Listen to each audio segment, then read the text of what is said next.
All right, so we are officially recording. Welcome, everybody. My name is Corey Schneider. For those of you who are guests tonight to our South Shore Corrals Virtual Academy. Obviously, I'm the director of the Corral, and super excited that all of you have joined us from all over the country. We got people from many different states joining in tonight, and some family members from Brent, which is awesome too, that some of Brent's family can join us tonight. And hopefully a little bit later, Brent, you can introduce who's joining us. And before we begin, just a couple of guidelines just to help keep things run a little bit smoother, because we do have a lot of people on the call tonight. So one thing we're going to do, and I'm going to do it right now, is I'm going to mute everybody. And this is for a couple of reasons. Number one, it is for us to be able to just save on some of the feedback throughout. We have a lot of people in, and sometimes microphones are picking up. Obviously, Brent and myself will be unmuted, and that will just help things move forward. If you are struggling, if you have internet out in the country and you struggle with your feed a little bit, you may want to turn off your video. If it's kind of puttering a little bit, the Wi-Fi is, turn off your video once we get going, because it will help stream the music a little bit faster for you as well as we go through this. If you have questions, please go to the chat. We are going to have plenty of opportunities tonight to ask Brent any questions. John Gilliland is our board president, and he'll be monitoring the chat and choosing various questions throughout the night. So please feel free to type any questions you have that come up along the way for Brent. We may not get to them all, depending on how much time we have at the end, but we'll try to get to as many as we possibly can throughout the night. Another suggestion, many times in these settings, we go to gallery view so that you can see everybody. That is fine, but if you want to see Brent, especially when he's performing, if you want to see him nice and big on your screen, make sure you go up to speaker view, not gallery view. Go to speaker view, and you will be able to see Brent on a larger screen. Okay, we are recording tonight's session. So for anybody you know that possibly could not join us tonight, we will post it within 24 hours on the South Shore Corrals YouTube page, and you'll be able to go there as long as that link stays live. And we'll be sharing that out through our normal email page. And now, while you're all here, Brent Erstad. We are super excited to have Brent with us this evening. For those of you that follow any type of Fondy music, especially back in like the 90s, Brent was a regular name that popped up from elementary, as Chris McLean was just talking about, all the way through high school when he graduated in 2002. We are super excited to have him with us tonight. And Brent, welcome all the way from Washington, D.C.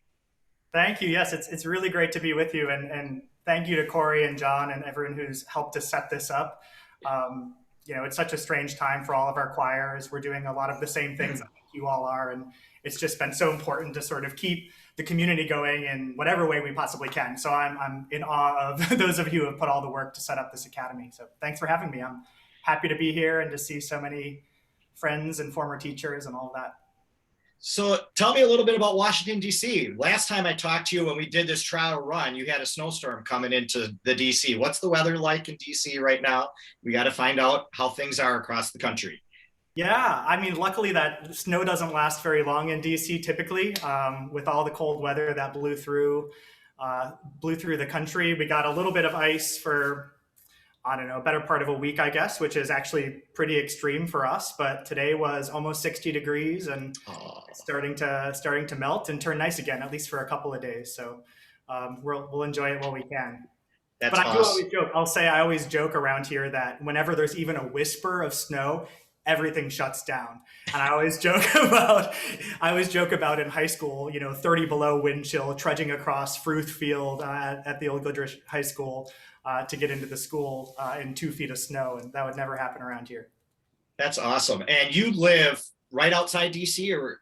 kind of explain a little bit where you live. Yeah, I do. So I live actually at a boarding school. So I do two things. I work here at St. John's Church on Lafayette Square, which is right across from the White House. And then I also teach at a boarding school, a high school in Alexandria, Virginia. So it's just really about 15 minutes from school to church for me. So not too far. I'm back and forth quite a bit, sometimes multiple times a day as our schedules are. Sure. And we're going to come back to both the church and the school a little bit later in the conversation tonight. But so the last time, well, not the last time I remember you, but when you graduated in 2002, you were on your way off to school. So why don't you just kind of fill that gap in a few short minutes here, 5 or so minutes, and just kind of fill in after high school and after graduation in 2002, where life took you, what you did for college, and how you got to where you are today, like the 5-minute version. Yeah, sure. I mean, the truth is, it was a lot of sort of accidents that in the end have ended up being, I think, happy accidents, but it doesn't always feel that way at the moment. I never expected to be doing what I'm doing. When I left Fondy High, I was going to be a pianist. I went off to Cleveland to get a degree in piano performance. Ended up transferring schools sort of midway, and really struggled. I mean, I knew I loved the piano. I certainly knew I loved music. But I wasn't someone who loved locking myself away in a practice room for 8 to 10 hours a day and being that solitary. I wanted to be working with people and doing things that were more collaborative. So, I mean, the short version is I went to school for a piano degree, and somewhere along the way, I started playing the organ because someone suggested to me that it was sort of an easy way for a pianist to make some money throughout college. You didn't necessarily have to play very well, and I certainly didn't. But I got a job at a Lutheran church in Ohio, and the rest, I guess, is sort of history. That set me on my path in playing the organ. I never thought I'd take it very seriously, but ended up graduating from college, finishing that piano degree. And it was 2008, I guess, the year I graduated from college. And many of you will remember it was a tough time to get a job. And so I ended up moving to Providence, Rhode Island, and I worked for a year as an organ scholar at a church in Providence, an Episcopal church. Basically, an organ scholar is just an apprentice, someone who makes no money, but gets to sort of sit on the bench with the real organist and sort of learn the trade a little bit. And this wonderful guy, James Busby, took me under his wing and really, engendered my love for the instrument and for church music as I know it now. So I was there for a year before taking my own church job at this wonderful sort of historic colonial church in Newport, Rhode Island. If you've ever been there, it's a fantastic 1726 building, right? Overlooking the harbor and sort of everything you'd imagine on a New England postcard. So I worked there just part-time for a couple of years while I finished up a graduate degree in Boston, commuting back and forth from Rhode Island to Boston a couple times a week. And by the time I finished grad school, basically I loved the church I was working at, but decided A, I needed a full-time job, and B, I was sort of ready for a change. So I happened to see a posting for a job at an Episcopal boarding school in New Hampshire. And I thought, that I know nothing about boarding schools. We don't really have many of them in the Midwest. And so I thought, well, that seems awfully interesting and curious to me, sort of things I had sort of read about in books, but never had much experience with. So obviously I ended up taking the job in New Hampshire. I lived up there for a few years before moving down here. And it was the boarding school in Virginia that brought me down to DC. And now I'm also working at St. John's. And I don't know, I landed here somehow. I always say it was sort of a series of serendipity that sort of brought me to where I am. I certainly didn't leave Fondy High in any way expecting this is what I'd be doing with my life. But I like it well enough. So That's awesome. Now I'm scared to ask this next question. You already mentioned just because of the some people who were big influences on you after you left Fondy. But and I don't want to ask you maybe because there's so many music teachers in this chat right now. But let's go back to when was the first time when you were growing up? Because I remember talking to you, and I only really worked with you for that 1 year when that first year at Fondy, when I was able to come up and teach with Warren. And I remember you telling me in spring of that year that, yeah, I want to do what Larson and you are maybe doing, or maybe doing the piano stuff or something like that. But when was the first time prior to that that you knew you wanted music to be a part of your life and be a career? Yeah, I mean, I was really young. I mean, I started playing. I think I don't know how it is anymore, but I think in fourth grade they started offering strings, and I started playing strings. And then in fifth grade they started offering uh, band instruments, and I started Yeah. playing clarinet. I think I was already playing the piano before both of those, so I was pretty young. But I would say, I know Chris McLean is on this call, and if I can just embarrass her for a minute, or hopefully flatter her, it really was. I think when I got to Lakeshore in fifth grade, I had transferred from Rosenau over to Lakeshore when my family moved out to the country. You know, I don't know how they probably still do this. I had to get on a yellow school bus for about 2 hours every morning to get to Lakeshore because we lived way out. But it was really getting there and working with Chris, and she had that fabulous choir, the kids from Lakeshore at the time, who which really made kids feel special and feel like they were doing something important in music, and that was really meaningful to me. I think it was around that same time I met Dan, who I know is also on this call, Dan Fee, who was working over at Evans School, and he and Chris had sort of teamed up on an honors choir venture, and so I really admired Dan too. And there used to be this festival they called it Summer Sing Along first, and then I think Fond du Mhm. Lac Summer Music Festival. Yeah. I don't know if anything like that still happens, but No, it doesn't anymore. It went for about 10 years. And then right after the new high school was built, we went a couple of years and then decided to stop that. But yeah, I think it was around that time I did that festival every summer, and just it's mhm. some of the highlights of my childhood, to be frank. And from that time on, I wanted to be a music teacher. So the piano thing actually was sort of a curveball. I think about you know right at the end of my junior year, as I was getting ready to apply for college, I thought, to heck, I'm just going to do piano. I was studying with Carol Larson at the time, and she looked at me when I told her, like, what the what do you mean? What do you mean you need to play an entire audition in like 3 months? And she really busted her butt to help me get ready. So I'll always be thankful for that. But um, yeah, I mean, it was really young that I got into this, and it's really thanks to so many people right on the screen, which is awesome. You had mentioned the person that kind of inspired you with the organ after high school. In college it was. Were there any other people after high school that were big, inspiration people to you that really helped motivate you and mold you into what you're doing today? Yeah, I mean, I would say, going back to that summer music festival, I mean, well before high school, I remember the first time I ever heard an organ played. Now, I grew up when I was really young. We went to St. Pat's when it was still open. So I'm sure I heard the organ a little bit there, but that's not really my first memory. My first memory was hearing David Heller play some of the recitals that he did during the Summer Music Festival. He'd come back, and I remember sitting in the loft at Church of Our Savior and hearing him play and just being like gobsmacked by the instrument, by David, and all of that stuff. And that was, I think I just tucked that memory away. Certainly at that point never thought I'd really play the organ, but when I did finally have an opportunity to come back to it later, just through the story I told, I think I really carried that with me. And then I don't know. Yeah, I think there was just some deep seated sort of childhood interest or passion that was Sure. sort of waiting to be accidentally discovered. Yeah. You had mentioned was it cello you played? I forget. Yeah. String cello, and then what band instrument? Well, clarinet. If Dale Shank Okay. on this call, he would say I Eh, would have played the clarinet, but So, we talk so much today about, you hear this in the athletic world about doing multiple sports or just honing in on one. And you were one of those kids in high school, and we still have them yet today, a handful every year, that you loved being in all three. You were in the orchestra with Miss Henning, and you were in, band with Minka and Shipe, and in choir with Larson.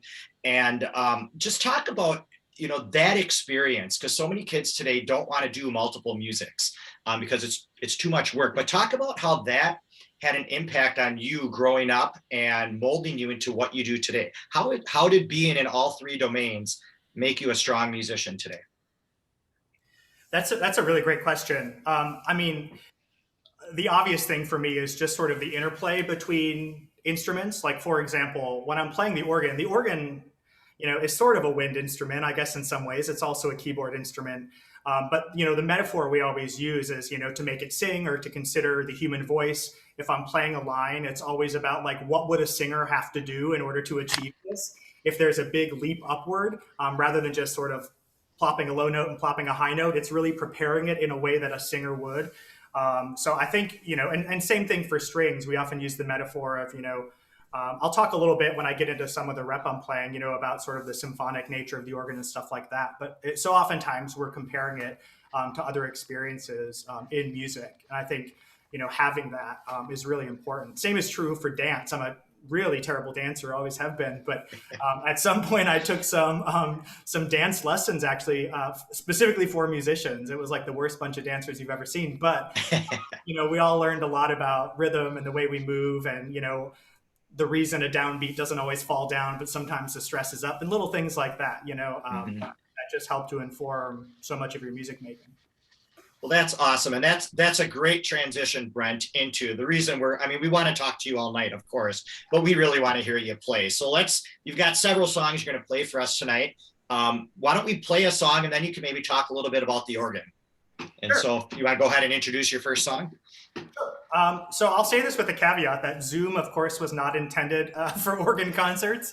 I'm sure the creators of this would be abhorred to know this is what we're doing with it. But I think we've sorted out a way that the audio is good enough. That said, you can never really pick up. An organ is so much to do with the room. And I hope you can all hear this well enough, is I guess what I'm saying. The first piece I'll play, Whoops. Hang on, Brent. Hang on. I just muted you. Okay. Am I good now? Yeah, you're good now. Go ahead. I'll start with a piece by J.S. Bach, who is, next to God, just below for organists, is really a composer that all of us love. This is a piece called his Piece d'Orgue, which is not a German title. It's a French title, which is sort of interesting. Bach actually never left Germany in his life. He traveled sort of all around the country and moved around, but never left Germany. But he was really fascinated from the time he was a young kid in studying the musics of other countries. As other people would travel through Germany, he'd get his hands on scores of music from Italy, from France. And we see, as he was a kid, him copying in manuscript sort of all of this other music. He copied music of Vivaldi. So this is a piece based on the French style, that Bach really never probably heard for much of his life, but he only had an idea of through these scores he copied. So it's in 3 parts. The outer parts you'll hear are sort of just long strings of arpeggiated chords, and then the inner part is sort of this big French organ plenum piece. So enjoy.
Holy cow. Wow. Wasn't that amazing? That was absolutely beautiful. That was absolutely beautiful. I need to reset a setting here, everybody. So just bear with me. Brent, you're going to need to unmute. Okay. Okay. All right, Brent, you're going to need to unmute now again. Sorry. All right. Did it go, Brent, or not? Oops. Now it did. All right. All right. So that was awesome. A few notes in there, huh? Yeah. Hopefully you weren't counting the ones I missed. Oh, come on now. Come on now. No, that's absolutely awesome. And whenever we do these Zoom performances like this, it's always so sad because we want to hear that thunderous applause. And so we're all clapping for you virtually right now. So absolutely wonderful.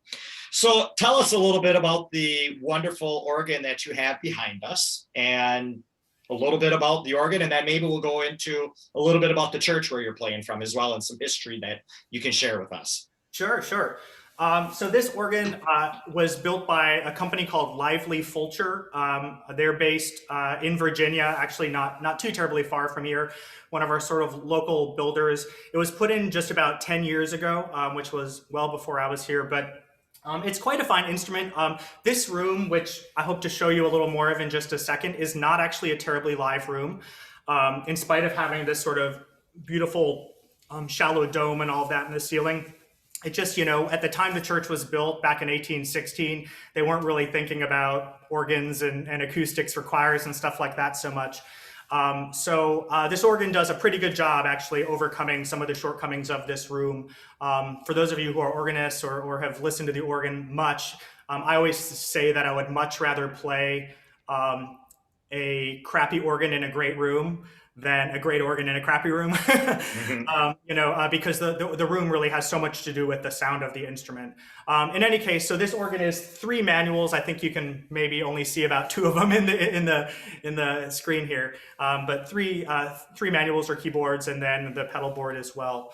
And it's built, every organ is built in a slightly different style, depending on what its priorities are in terms of the rep it's intended to play. But a lot of instruments that go into churches are meant to be sort of as versatile as possible, which is to play everything sort of well enough. And that's what this organ is trying to do. That's awesome. That's absolutely awesome. And for those of you that don't know, he talked a little bit about this. He's right across from the Capitol.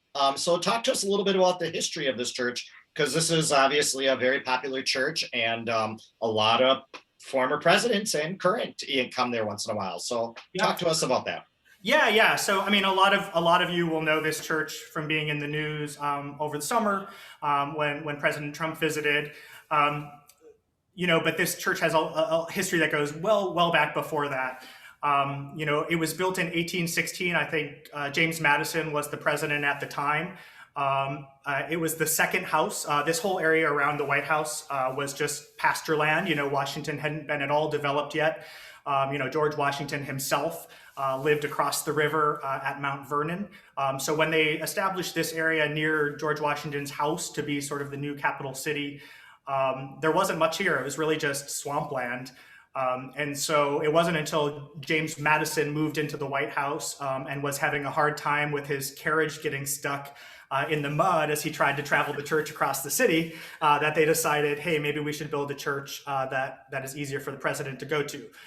So they built this church in 1816. It was built by Benjamin Henry Latrobe, who was at the time the architect of the Capitol, and also played a role in rebuilding the White House after it was destroyed in the War of 1812. So actually, it's sort of cool. Some of the early images of this building, of the church building, in the background, you can see they're paintings, not photographs, of course, but you can see the burned out White House with like big holes in the side of the building, because that's what it looked like at the time that this building was erected. So since then, there's been a long history. Every president since James Madison has visited here. Many of them have been regular parishioners. I think the last president to be a loyal and regular parishioner was George H.W. Bush, who came pretty much every Sunday he was in town. So yeah, a long history of the presidency, but we always like to say that, that's sort of what's on our business card, but it's not actually what we feel makes this church most interesting outside of the president. Presidents don't always show up that often. So it's also a very active and lively congregation with lots of stuff going on, lots of mission work happening in Greater Washington. And I happen to be a bit biased, but I think one of the finest music programs in the District of Columbia as well. We have two choirs, a big volunteer choir, and then also a smaller, fully professional choir of 12 voices. They sing different services and rehearse separately and all that stuff. So That's awesome. It's a great place and always a fascinating place to be. You never know what's going to be going on out front the church, So.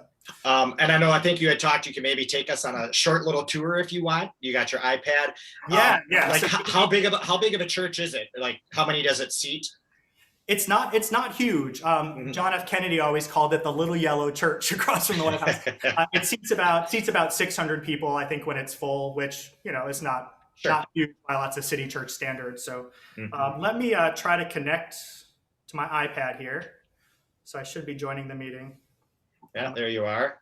Mute my computer.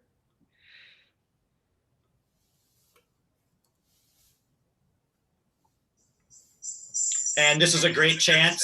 Oh, sorry, Brent. This is a great chance as he's getting that ready to make sure you're putting your questions in the chat. So Mr. Gilliland can have a nice firing line of questions for Brent to answer in a little bit. So don't forget to put any questions in the chat.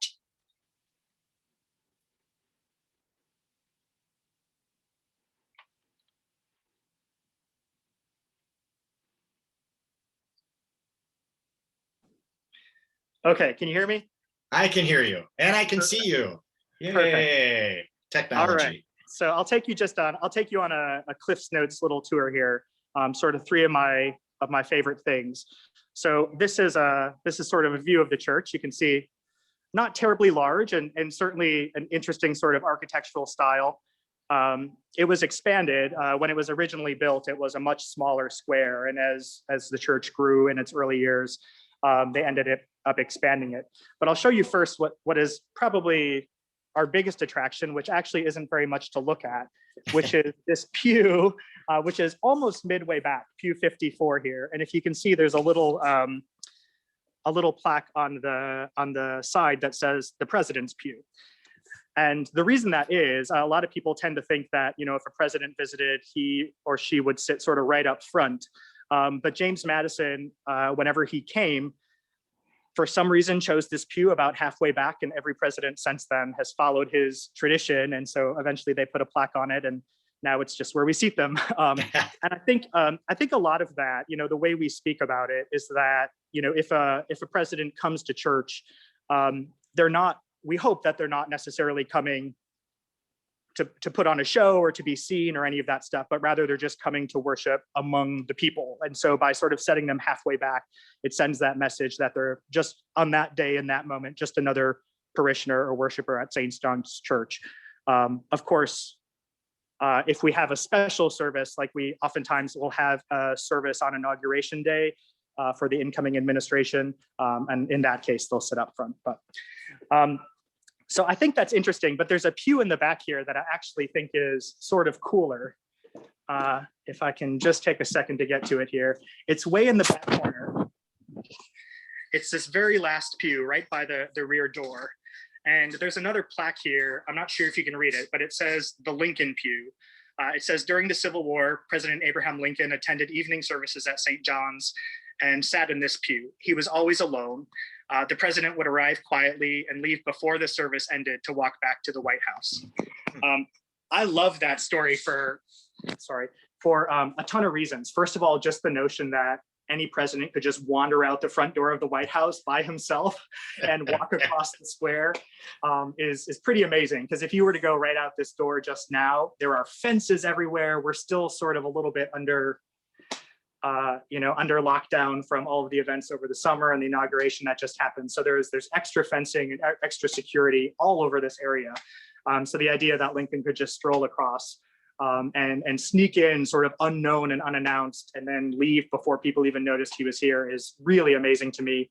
And also, just the idea that he would sit in this pew as the Civil War was raging, and clearly that was weighing on him and on his conscience. And The idea that he would come over here and find moments of solace just sitting quietly by himself in the church, we like to think sort of gave him some fortification for getting through those days. Now, of course, it would just be, just a couple of years later that he would be assassinated up the street at Ford's Theater, and all that would change. I think that's when, the presidential details started, and all of a sudden security ramped up, and things became very different. But one more thing I'll show you, and it's a window, and I'm sorry that it's dark in here, so you won't actually be able to see the window itself.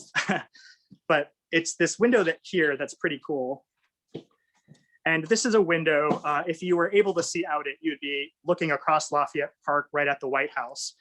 And this window was donated by President Arthur, Chester Arthur, who was a parishioner here. He ended up coming to St. John's even before he was vice president, and then throughout his vice presidency. And he ended up falling in love and marrying one of the sopranos in our choir named Nell. And very tragically, Nell died during Chester Arthur's vice presidency before he ever became president. So when he became president, he gave this window to St. John's and asked specifically that it face the White House so that he could look across the park at night and see the window lit up and be reminded of his beloved Nell. And recently I made sort of a stupid joke. I said to the choirs that, if you know anyone in DC who's looking to marry a president, send them my way and they can audition for the choir, and maybe they can marry the president too. To which one of my sopranos replied, to heck with marrying a president. I think it's high time one of the St. John sopranos becomes president. I couldn't really argue with that. So. I love it. That's just awesome to have so much history, and on during the week and even on the weekends, obviously, at all times. And when you first showed that first shot, you're kind of getting a little bit of it right now. The first thing I thought of from the front of the sanctuary looking back was Lawrence University. It's got a very Lawrence University chapel, memorial chapel feel to it, with the side balconies and all those types of things. So absolutely gorgeous, and such rich history. Obviously, it's what an honor, and thank you for showing us that. Very inspirational. So we'll allow you to kind of get back to the bench here and catch your breath, and let's go into another song, because we got a lot of singing or a lot of performing that we'd love for you to do today. So. All right, I'm going to disconnect here and reconnect on my computer.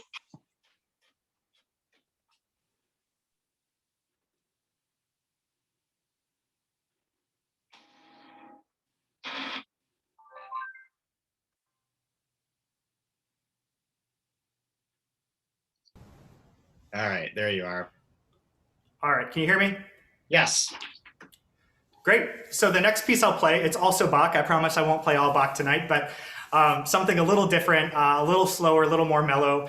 This is his chorale prelude on the hymn tune Schmucke Dich, which is a communion hymn. It's a wonderful tune. In fact, I'll just play a little bit of the tune. I think it's helpful. So, hopefully as you're listening to the chorale prelude, you'll sort of hear this tune, but Bach, being the genius he was, does an awful lot around it, and in many ways almost obscures the tune entirely at times, but it's still helpful to sort of have it in your ear. So here's the hymn tune itself.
All right, so that's the tune. I'm going to switch my microphone over, and here goes the piece.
Absolutely wonderful.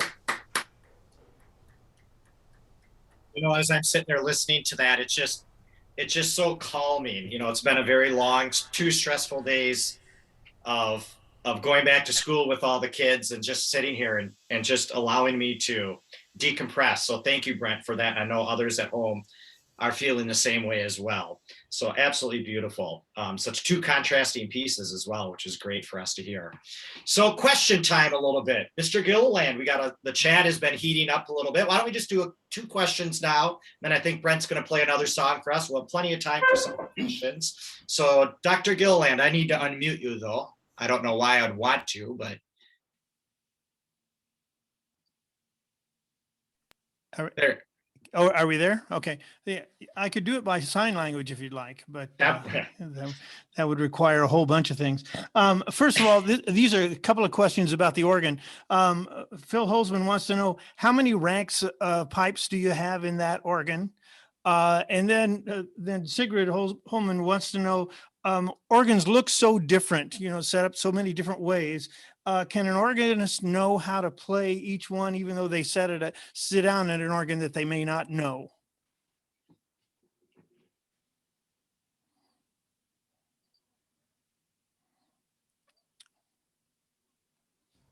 There we go.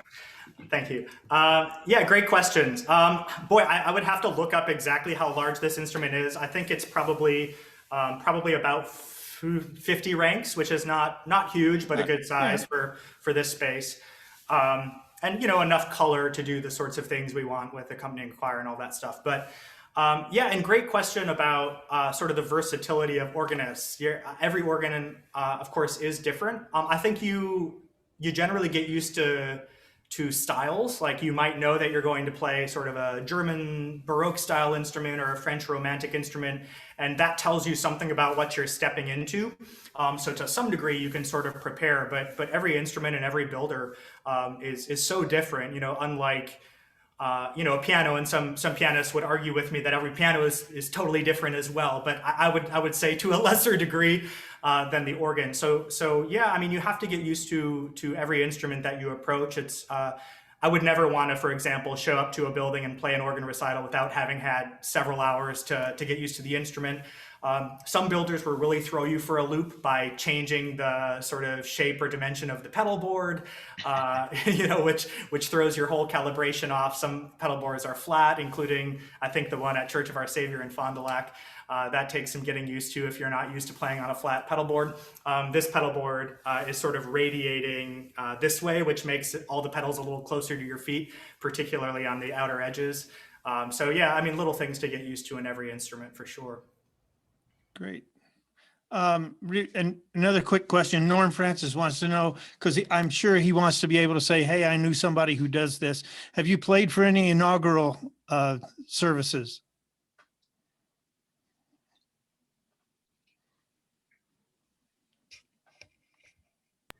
I have not. So I started working here just after President Trump's inauguration.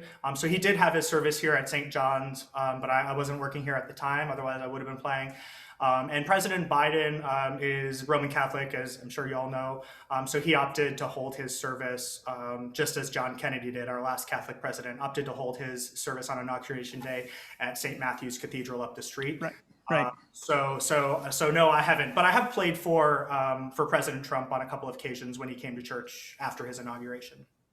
Good. Awesome. Well, that's great. Keep the questions coming. We'll have another couple question segments coming up here in a little bit. Brent, let's go on to another piece here. I think people want to keep hearing you play because it's so rewarding to listen to you. Okay, this next piece is a big French toccata, which, you know, I guess after the post-industrial revolution, all the technology that was you know, coming out of the revolution made its way into urban building. And we had Brent, your sound is really wacky. Are you on the other setting? Yeah, thank you. There we go. Okay. This is a big French toccata by Eugene Gigoux. And I was just saying that post-industrial revolution, just like everything else in the world, the technology of organ building was expanding and growing, and lots of experimental things were happening. And part of that was the invention in France of this thing called the Barker lever, which up until that point, every time you pushed a key, if you had lots and lots of stops pulled on the organ, you were literally pulling with your finger down trackers that were connected to each of those stops.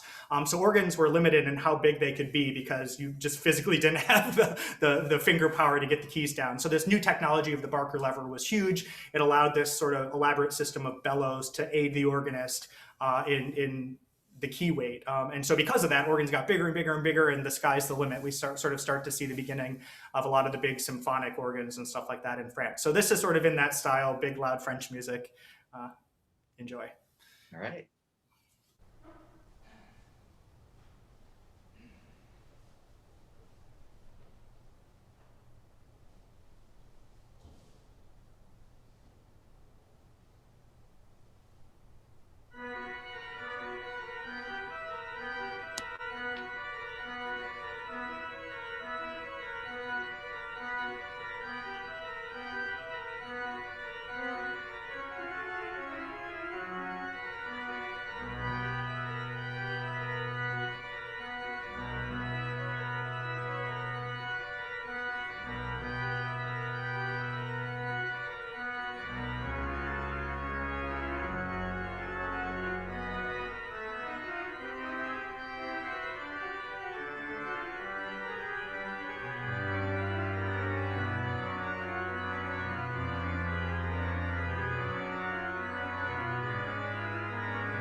So do you play that like prelude to wake everybody up so they're ready for the service?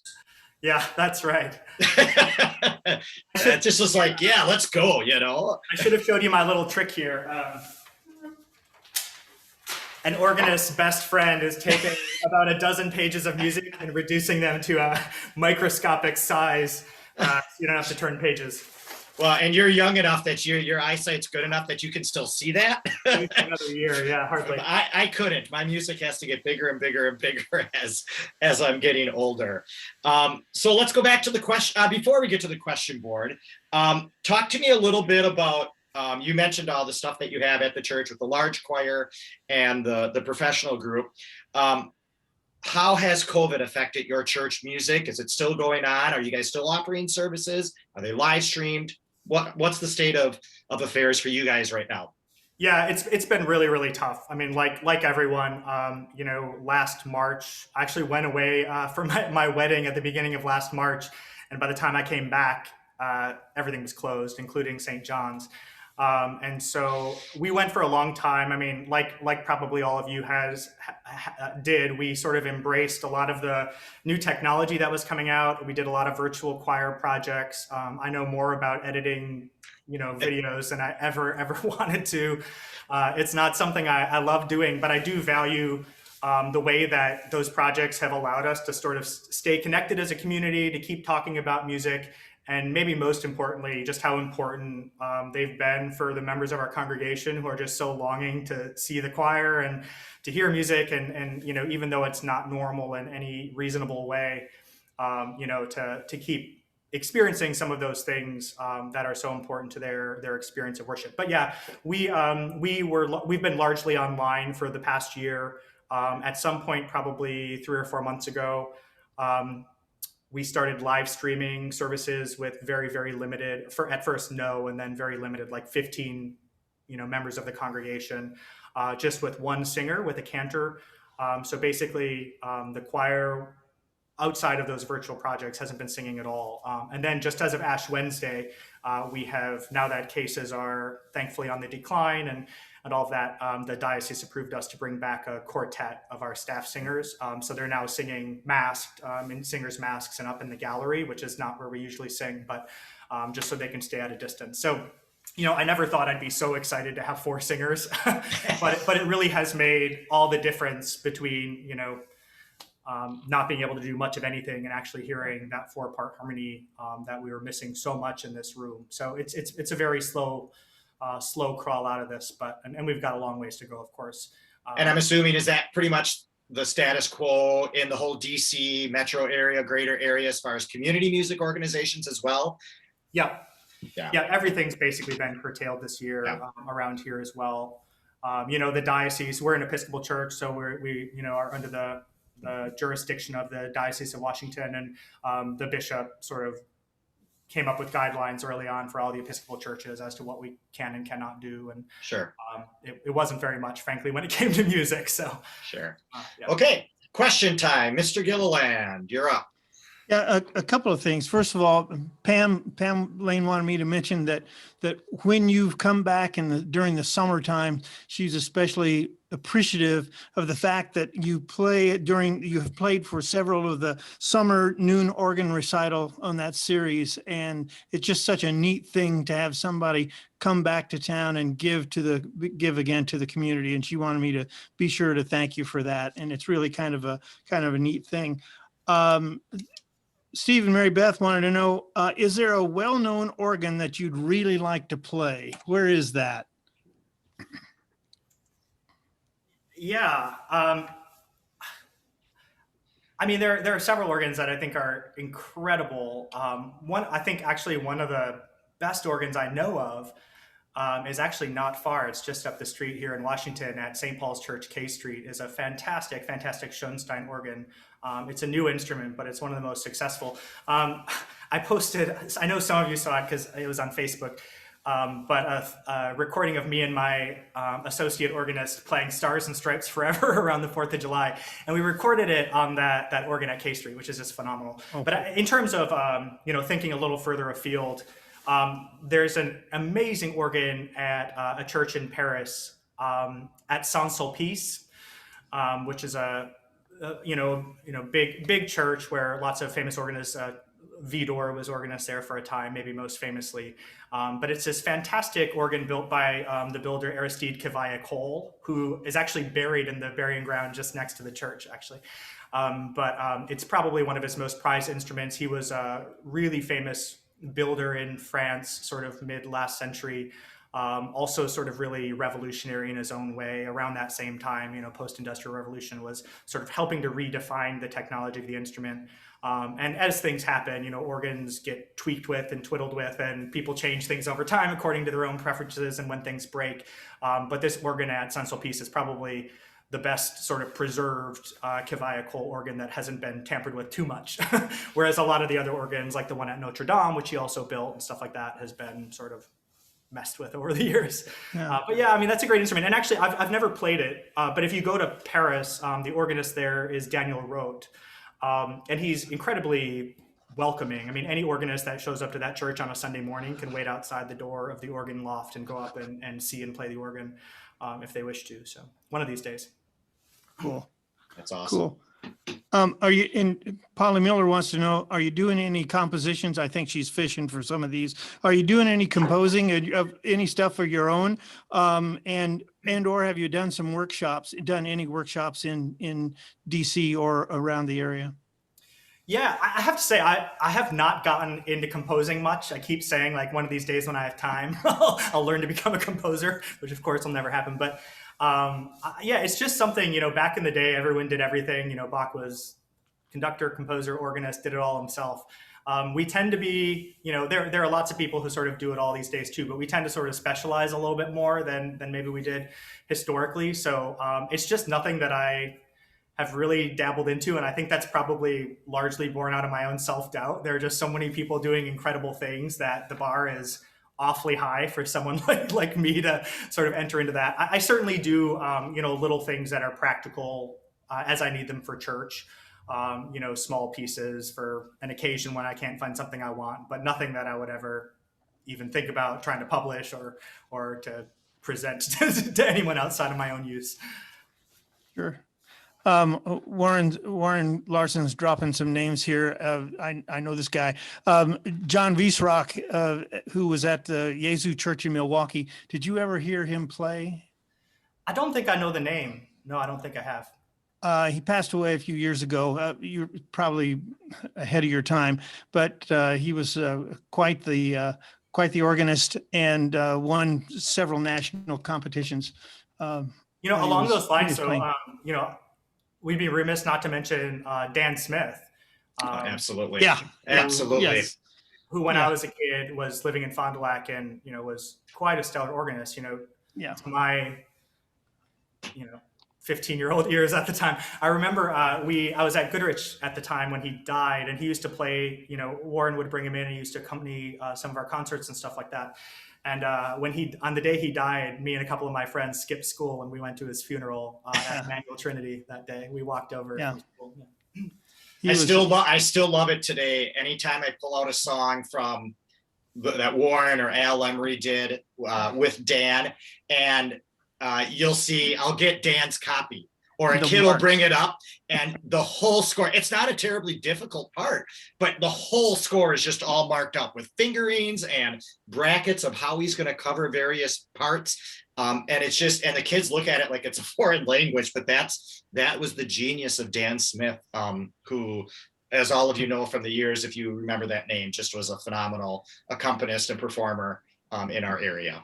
Pam Lane was nice enough a couple years back when I was playing one of those recitals. She had a stack of Dan's music up in the loft, and she told me to rifle through it and grab what I wanted, which I was really grateful for. So I have a bunch of his scores as well. And you're right, it's fascinating to see a little bit of his brain and thought process marked in those scores.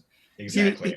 He was without a doubt one of the most musical, or maybe the most musical accompanist, and I put that in quotation marks, that I have ever heard, ever sung with, ever worked with. The guy was phenomenal, and to have some of his music hold on to it. Absolutely. That's really neat. Very cool. Well, I think we want to hear you again. You got another one for us yet, Brent? Sure. I've got two more things. They're both relatively short, so I know awesome. You folks are probably eager to get. This next piece is, you know, we've been talking about the new organ technology and all that stuff. You know, around that time, organs started to have more sounds. So, you know, all of a sudden there would be, you know, different types of trumpets and different pipes that were specifically intended to emulate the sounds of the orchestra. And so we started getting these symphonic transcriptions, pieces of orchestral music that an organist goes, I think I can make that work on the organ. So this is one of those. It is the movement called Nimrod from Elgar's Enigma Variations. Yes. It's a gorgeous piece of orchestral music transcribed for the organ.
That is one of my favorites. And it was funny because Dr. Gilliland texted me halfway through and said, I just love this piece. And I said, it's one of my favorites too.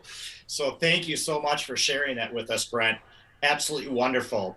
For those of you that are on, and what is so cool about tonight, give Brent just a second to catch his breath here in between before he plays his last song.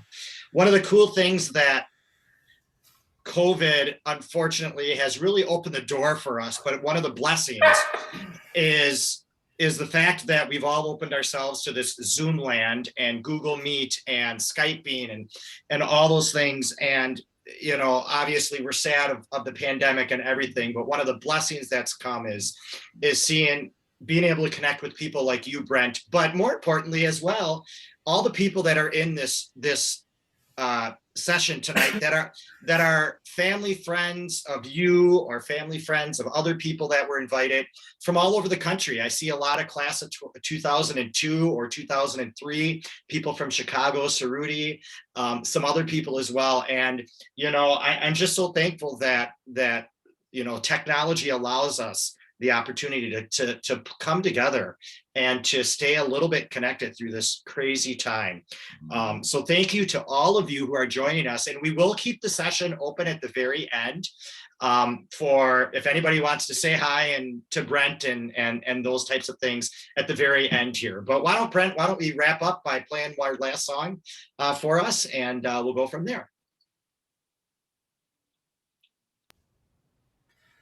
All right, so this last piece, I think some of you might know. Is anyone across the Potomac River, not far from here, is Arlington Cemetery, and there are two people, a father and a son, who are buried relatively close to one another.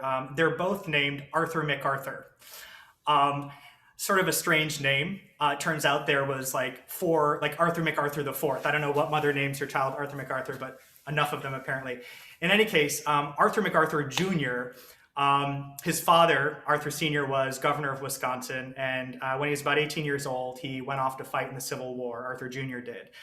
He ended up down in Tennessee, near Chattanooga, and he became involved in the Battle of Mission Hill. And the story goes that, you know, there was this moment when the Union troops, you know, of course, the Wisconsin Regiment was part of that, was ascending Mission Hill, and they sort of got attacked by these entrenched Confederate soldiers up on the hill. And they had this moment of, you know, do we charge forward? Do we stay back? And 18-year-old Arthur MacArthur gets up, grabs a Wisconsin flag off the ground, and charges up the hill, and he yells on Wisconsin. So I'll close with that tonight. Yay! My very own transcription done yesterday. Enjoy.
Could that be any of a better way to end our evening together? That was amazing. They always know your audience. I love it.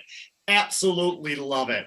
Well, Brent, from all of us at South Shore Corral and everybody that's joined in, thank you so much for joining us tonight. I certainly hope that once this pandemic is over and we are able to travel a lot more safely again and have in-person concerts, I would love, and I know everybody in South Shore would absolutely love to have you back to play for us on one of our concerts and accompany us. Maybe we'll do that. What Aaron Marks was saying, we'll do that Dubois 7 Last Words of Christ and let you dig your fingers into that one. But it'd be a lot of fun just to have you back in person. And it's so rewarding. All of us are so proud of you and what you've done with your life and how you're sharing your passion and your love for music with others. And so just thank you. Thank you so much from the bottom of our hearts to all of us for joining us this evening. A friendly reminder to all of you that tonight's recording will be on the YouTube, South Shore Corral's YouTube channel. Give us about 24 hours to get it uploaded there. If you want to come back in and dance again to On Wisconsin or listen to any of the other great songs that Brent played for us. And for all of you, and this is open to anybody that's here, friends and family across the country. If you want to join us in, we have another 4 more weeks of our virtual academy. Next week, we're digging into any music theory concept you want to dig into. All you have to do is email me. And no, John, I will not do the Neapolitan chords. Sorry, I'm not going there. But if any of you want, next week will be structured completely off of the membership, and anybody that wants to just short little lessons or review concepts to help us out. We've got a couple more listening sessions, and then we'll end our time together at the end of March with several opera people from Milwaukee opera companies, and the Fond du Lac resident who is a part of that, Aaron Sura, is putting together a nice little recital for us, similar to what Brent has done tonight. So please join us. If you want to join in and are not on our email list, please email southshoredirector@gmail.com, southshoredirector@gmail.com, and we'll get you added to our mailing list. So until next week, everybody stay safe and healthy. We're going to keep the session live and I'll unmute mics, but Brent, thank you again from the bottom of our hearts. It was such a pleasure this evening to have you with us. Thanks, Brent. This has been fantastic. Thanks. And I will try to unmute everybody if I remember how. Let's mute them all. I want to unmute them. How do I unmute them again? There we go. Allow participants to unmute yourself. Everybody, if you want to stay on, you should be able to unmute yourself. There we go. I was muted for a second too, but I just want to say thank you once again to all of you for signing on tonight to do this. Again, it's so great to see all of your faces, those I know and even those I don't. So thanks to Corey for keeping this going and to all the work you do for South Shore. And I'll happily come back to Fond du Lac. In fact, I'll be there. I'll be in Fond du Lac just over a week from now for a couple of days visiting my folks. But you're all welcome in DC. If ever of you ever end up here, once you can travel again, look me up and I'm happy to show you around the church and love to see some South Shore folks here in DC as well. That's awesome. It's open for anybody that wants to talk and say hi. Better yet, choir tour. That would be wonderful. You're on. Nice. Brent, thank you, Brent, and thank you, Corey. Brent, what's going to be your dynamic piece once your church opens? You're welcome. I suppose I'd better start thinking about that, huh? I have maybe on Wisconsin. Yeah, probably not on Wisconsin. I have a great associate organist. She plays 10 times better than I do, so I'll probably end up leaving that to her. But You got your parents, I think, are here, aren't they, Brent? yeah, hey mom, hey dad, how are you? Hi, nice job. We enjoyed it. Very nice. Thanks so much for doing it again. Great to see you this way, at least. When do you think